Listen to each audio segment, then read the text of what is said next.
Is too young to suspend or expel students? That's the question some Colorado lawmakers are asking. So they want to limit suspensions in preschool and elementary school, believe it or not. Sean Boyd live at the state capitol. So I think some of us are wondering. Absolutely. Do kids get suspended that young in the first place, Sean? Yeah, Britt, the Children's Campaign told lawmakers today that in the last 4 years, there have been more than 22,000 suspensions of kids in kindergarten through second grade in Colorado. 22,000. Most of them boys, kids of color, and kids with developmental and intellectual disabilities. And many of them involve behaviors typical of kids ages 5 to 7.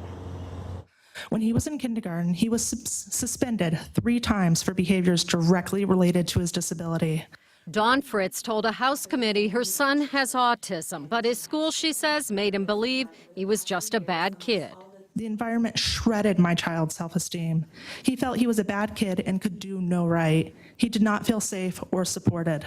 Fritz among those testifying in support of a bill that prohibits suspensions and expulsions in preschool through second grade unless a kid has a dangerous weapon, uses a controlled substance, or engages in actions that endanger the health or safety of others. Representatives Susan Lontine and Colin Larson, the sponsors. School success by the end of 3rd grade is a powerful predictor of later academic and life outcomes.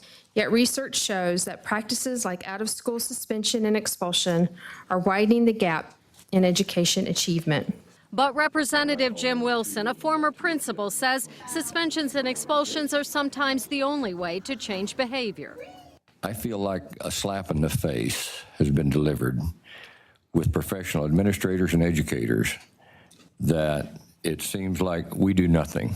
One disruptive kid, he says, shouldn't be allowed to impact the education of everyone else. But Dawn Fritz says the impact of suspensions on her son has stayed with him 4 years later. Having to reassure my child that he is not bad and that it was just that the educators at the time didn't know how to help him is heartbreaking. No kindergartner should be made to feel that way.